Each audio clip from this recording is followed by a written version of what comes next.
स्वागत है आपको एक बार फिर से मेरे YouTube चैनल पर। तो आज क्लास 12 के भौतिक विज्ञान अभ्यास 3 में आज हम लोग पढ़ेंगे वही स्टोन सेतु का अनुप्रयोग क्या है, इन्होंने कितने उपकरण बनाए थे, आज इस वीडियो में बताया जाएगा और आप सभी विद्यार्थी इसे अपने कॉपी में नोट करते चलिएगा। तो यहाँ नोट कर लीजिए बहिस्टोन सेतु सिद्धांत के अनुप्रयोग। तो बहिस्टोन सेतु के सिद्धांत का प्रयोग करके अज्ञात प्रतिरोध मापने के लिए दो उपकरण बनाए गए। मतलब अज्ञात प्रतिरोध को मापने के लिए कितने उपकरण बनाए गए? दो उपकरण बनाए गए। पहला उपकरण का नाम है मीटर सेतु है और दूसरा उपकरण का नाम है पोस्ट ऑफिस बॉक्स है। तो अब मीटर सेतु क्या होता है, मीटर सेतु का संरचना क्या है, मीटर सेतु का उपयोग क्या होता है और मीटर सेतु के सहायता से अज्ञात प्रतिरोध कैसे ज्ञात करते हैं बताया जाएगा इस वीडियो में। तो आप सभी विद्यार्थी इसे क्या कीजिए, अपने कॉपी में नोट करते चलिएगा। तो मीटर सेतु क्या है? तो मीटर सेतु एक सुग्राही यंत्र है जिसके सहायता से किसी अज्ञात तार का प्रतिरोध का मान ज्ञात कर सकते हैं। मतलब मीटर जो सेतु होता है वह सुग्राही होता है जिसके सहायता से किसी अज्ञात तार का जो है प्रतिरोध का मान ज्ञात कर सकते हैं। यह बहिस्टोन सेतु के सिद्धांत पे कार्य करता है। तो यहाँ एक क्वेश्चन बन जाएगा कि मीटर सेतु किस सिद्धांत पे कार्य करता है? तो मीटर सेतु जो है बहिस्टोन सेतु के सिद्धांत पर कार्य करता है। तो समझ में आ गया होगा कि मीटर सेतु से हमें क्या उपयोग कर सकते हैं। तो मीटर सेतु से अज्ञात तार का प्रतिरोध की गणना कर सकते हैं और यह बहिस्टोन सेतु के सिद्धांत पर कार्य करता है। अब इसकी संरचना के बारे में समझेंगे। इसमें संरचना क्या क्या इसके भाग होते हैं। तो मीटर सेतु का संरचना आप सभी विद्यार्थी अपने बुक में भी देखे होंगे और यहाँ पर भी जो संरचना आपको दिखाया जा रहा है यह मीटर सेतु का संरचना है। इसमें क्या क्या लगा हुआ है इसके बारे में आपको बताया जाएगा। तो सबसे पहले यहाँ से और यहाँ तक जो दूरी है वह 1 मीटर का है। मतलब मीटर सेतु की संरचना में लिखेंगे कि इस उपकरण में 1 मीटर लंबा एक समान अनुप्रस्थ काट वाले मैग्नानीन धातु का यह बना होता है। याद रखेंगे किस धातु का?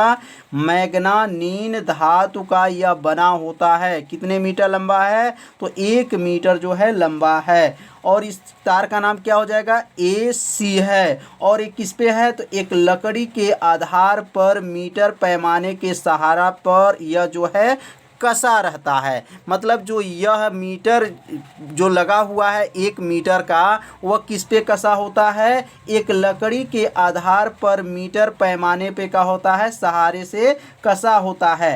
तार के सिरे A, ध्यान देंगे तार के जो सिरे A और A तथा क्या है C पर 2 यल आकार का, किस आकार का है? 2 जो है यल आकार का। यहाँ पर एक आकार है और यहाँ पर देखेंगे तो यहाँ 2 जो है यल आकार का जो है यहाँ पर तांबे के पत्तियों से जुड़े हैं। मतलब A जो बिंदु है और यहाँ जो C बिंदु है 2 जो है यल आकार के तांबे के पत्तियों से क्या हुए हैं? जुड़े हुए हैं। अब यहाँ पे यल के आकार के जो 2 पत्तियां जुड़े हैं उनके बीच में जो है खाली स्थान रहता है और उस खाली स्थान में एक और परिपथ लगाते हैं। इसमें 3 पेंच होता है। कितने पेंच होता है? 3, 1 2 3 पेंच होता है और इस बीच वाला पेंच को D बिंदु कहते हैं। D से आकर के किससे जुड़ा हुआ है? यहाँ पर जो है G लगा हुआ है, धारा मापी है और यहाँ एक शंट प्रतिरोध लगा होता है और यहाँ आकर के B जो है सर्पी होता है। मतलब इसको सरकने के लिए प्रयोग करते हैं। बी के पास जो है ये लगा, इस तार को ला करके जोड़ देते हैं और यह जो है इसमें क्या होते हैं? सर्पी करते रहते हैं, जिसके द्वारा यह प्रतिरोध के तार का जो है क्या है? अज्ञात प्रतिरोध का मान ज्ञात हो जाता है। तो अब इसी के बारे में अब हम नोट कराएंगे और आप सभी विद्यार्थी इसे अपने कॉपी में क्या कीजिएगा, नोट करते चलिएगा। तो आप सभी विद्यार्थी पहले अपने कॉपी में नोट कर लीजिए मीटर सेतु की संरचना। मीटर सेतु की संरचना क्या बताया गया था कि इस उपकरण में 1 मीटर लंबा एक समान अनुप्रस्थ काट के मैग्नानीन अथवा कॉन्सटेंटन का तार एसी होता है। तो यह तार कहाँ पे होता है, तो एक बार और चित्र में देखेंगे ए और सी जो बिंदु है वह 1 मीटर का होता है और किस धातु का बना होता है, तो मैग्नानीन धातु का यह बना होता है। और उस तार का नाम क्या रखा गया है, चित्र में ए सी रखा गया है। एसी है जो एक लकड़ी के आधार पर मीटर पैमाने के सहारे कसा हुआ है। मतलब जो वह 1 मीटर का जो अनुप्रस्थ काट का मैग्नानीन धातु का बना हुआ है वह लकड़ी के आधार पर मीटर पैमाने के सहारे क्या हुआ है, कसा हुआ है। तार के सिरे ए एवं सी पर 2 यल आकार के, मतलब ए और सी, ध्यान देंगे ए और किस पे, सी, वहाँ पे किस आकार के, यल आकार के 2 तांबे के।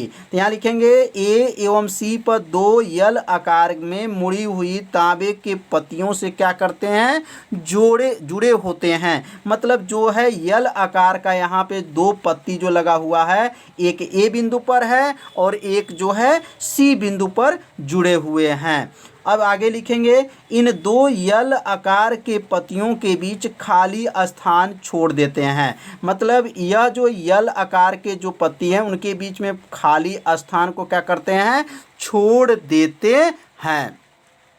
तथा एक तीसरी तांबे की सीधी पत्ती खाली स्थान पर होती हैं। तथा क्या है, तथा तीसरी तांबे की सीधी पत्ती जो है किस स्थान पर, खाली स्थान पर होती हैं, जिसमें 3 संबंधक पेंच लगे होते हैं। अब यहाँ देखेंगे कि यह जो खाली स्थान पर जो है एक और जो है यहाँ पर क्या लग गया है, एक पत्ती लग गया है और इसमें कितने पेंच है, तो 1 2 3 पेंच इसमें लगे होते हैं। ये किसके किसके बीच में होता है, तो 2 जो यल आकार के जो तांबे की पत्ती होता है इसके बीच में इसको लगाया जाता है। तो यहाँ लिख लेंगे सीधी पत्ती खाली स्थान पे होती है जिसपे 3 जो है संबंधक पेंच लगे रहते हैं। बीच वाला पेंच डी को शंट युक्त धारा मापी जी से जोड़कर सर्पी कुंजी बी से क्या करते हैं, जोड़ देते हैं। मतलब यह जो है संबंधक जो है, यह डी जो बिंदु है यहाँ जी है, यहाँ जी लिखना चाहें तो लिख सकते हैं, जी से जोड़ते हैं और किससे जोड़ दिया गया है, बी जो है सर्पी से जोड़ दिया गया है। तो यहाँ बी से जोड़ देते हैं जिसकी नोक को तार पर घिसकाकर कहीं भी स्पर्श करा सकते हैं। तो समझ में आ गया होगा कि मीटर सेतु क्या है। मीटर सेतु की संरचना के बारे में आप सभी विद्यार्थी अच्छे से समझ लिए होंगे। जब इसे अपने कॉपी में नोट कर लेंगे और चित्र को देखेंगे तो आपको मीटर सेतु एकदम आसान लगेगा। इसके जितने भी संरचना हैं आपको तुरंत क्या हो जाएगा, याद हो जाएगा। और इस फिगर को आप सभी विद्यार्थी शॉर्ट स्क्रीन भी ले सकते हैं और आपके पास जो है बुक होगा, बुक में भी ऐसे आपका चित्र बनाया गया होगा तो चित्र वहाँ से भी बना सकते हैं। लेकिन यह जो लिखा गया है यह आपके बुक में ऐसे नहीं दिया गया है। इसको आपको सरल भाषा में बताया गया है जिसको आपको अच्छे से क्या हो जाए, याद हो जाए। तो मीटर सेतु की संरचना आप लोग को अच्छे से समझ में आ गया होगा। तो अब हम लोग पढ़ेंगे मीटर सेतु के सहायता से अज्ञात प्रतिरोध कैसे ज्ञात किया जाता है। तो अब ये सूत्र का निगमन किया जाएगा। तो आप सभी विद्यार्थी सूत्र का निगमन को अच्छे से अपने कॉपी में क्या कीजिएगा, नोट करते चलिएगा। तो आप सभी विद्यार्थी इससे का शॉर्ट स्क्रीन ले लिए होंगे, यदि नहीं लिए होंगे तो आप लोग इसका शॉर्ट स्क्रीन ले लीजिए। अब आगे हम लोग बढ़ते हैं। अब यहाँ नोट कर लेंगे कि मीटर सेतु के सहायता से अज्ञात प्रतिरोध ज्ञात करने का सूत्र का निगमन। अब यहाँ सूत्र का एक निगमन किया जाएगा, बहुत ही आसान भाषा में निगमन किया जाएगा जिससे आपको अच्छे से समझ में आ जाए। तो यहाँ पे जो है कुछ माना लिखा जाएगा और माना को आप सभी विद्यार्थी अपने कॉपी में क्या कीजिएगा, नोट करते चलिएगा। तो यहाँ पहले इस हेडिंग को नोट कर लीजिए, उसके बाद से जो है माना को नोट करते चलिए। तो यहाँ लिखेंगे कि माना पी प्रतिरोध। अभी चित्र में समझाया जाएगा कि पी प्रतिरोध कहाँ पे है। तो माना पी प्रतिरोध की लंबाई क्या मान ले रहे हैं, लंबाई जो है यल है। पी प्रतिरोध की लंबाई यल तथा क्यू प्रतिरोध की लंबाई, तथा लिखेंगे क्यू प्रतिरोध की लंबाई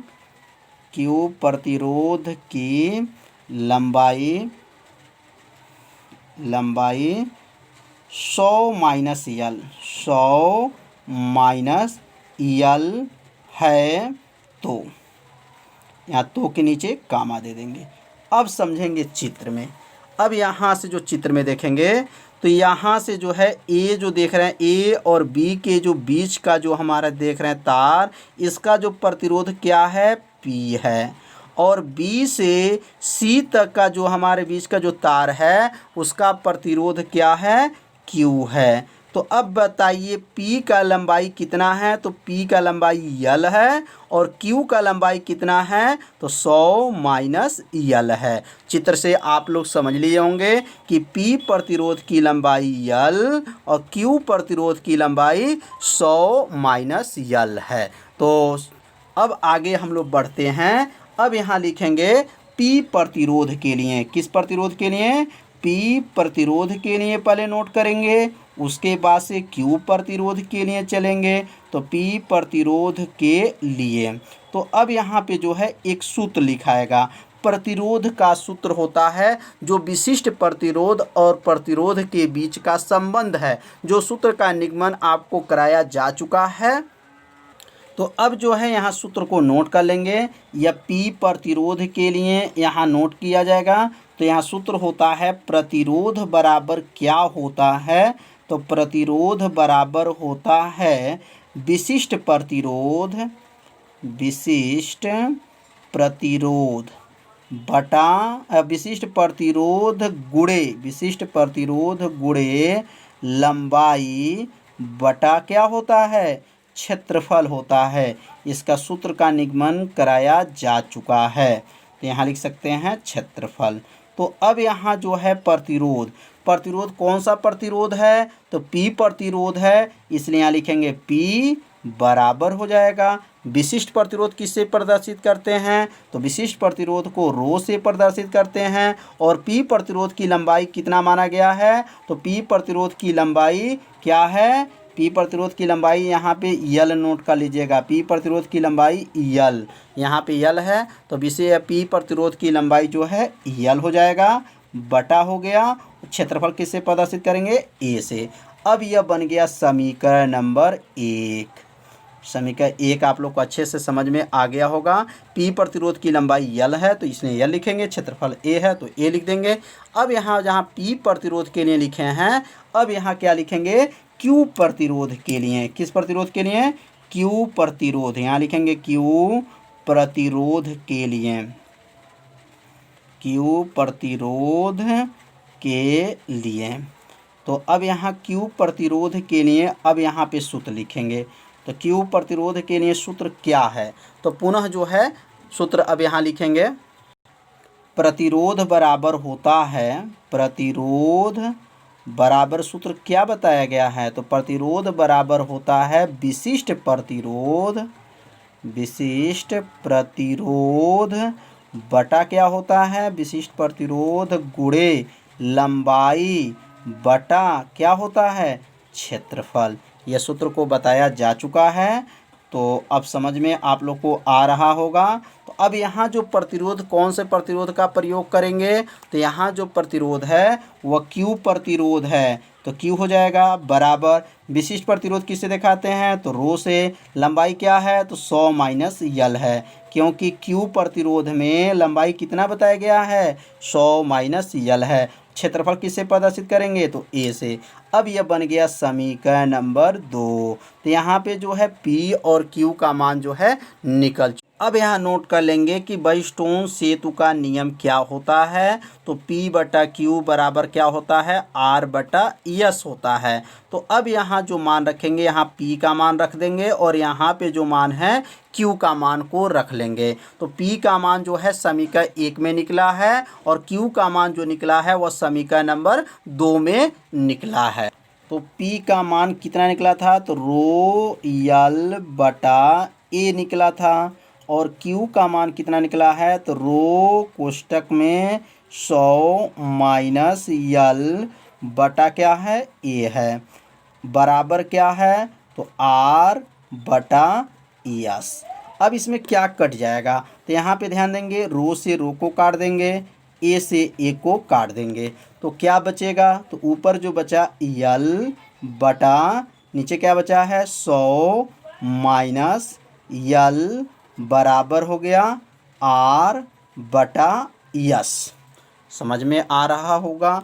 अब यहाँ जो है गुणा कर लेंगे, गुणा करेंगे तो यस में जो है L का गुणा होगा तो क्या बनेगा, यस L बराबर R कोष्टक में क्या है 100 माइनस L।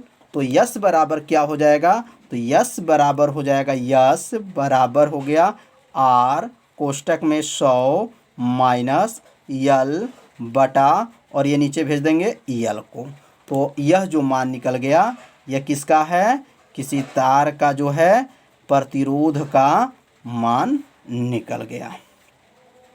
तो सूत्र का निगमन आप सभी विद्यार्थी अच्छे से समझ लिए होंगे कैसे इसका निगमन किया गया। तो अब इसके नीचे लिख सकते हैं कि इस सूत्र से अज्ञात प्रतिरोध का मान ज्ञात किया जा सकता है।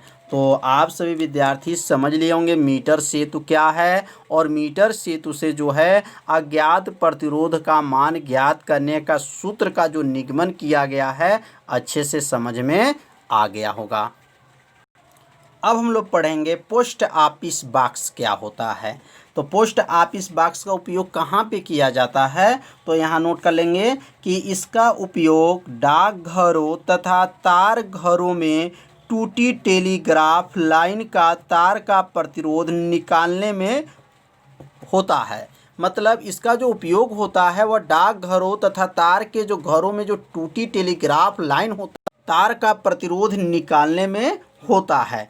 प्रतिरोध ज्ञात करके यह अनुमान लगा लिया जाता है लाइन कहीं पर टूटी है तो कितनी दूरी पर टूटी है, इसलिए इसे पोस्ट ऑफिस बॉक्स कहते हैं। तो समझ में आ गया होगा कि पोस्ट ऑफिस बॉक्स का प्रयोग कहाँ करते हैं, तो डाकघरों में किया जाता है, तारों में टूटी टेलीग्राफ लाइन में तार के प्रतिरोध ज्ञात करने में इसका प्रयोग किया जाता है और कितनी दूरी पर यह तार टूटा हुआ है इसका पता लगाने के लिए किसका प्रयोग करते हैं, पोस्ट ऑफिस बॉक्स का प्रयोग किया जाता है। तो आज का पढ़ाई कैसा था आप सभी विद्यार्थी जरूर कमेंट कीजिएगा, वीडियो को लाइक कीजिएगा। यदि मेरे चैनल पर आप पहली बार आए होंगे तो मेरे चैनल को सब्सक्राइब और घंटी दबाना जो है मत भूलिएगा। तो मिलते हैं अगले भाग में, तब तक के लिए सभी विद्यार्थियों को नमस्कार।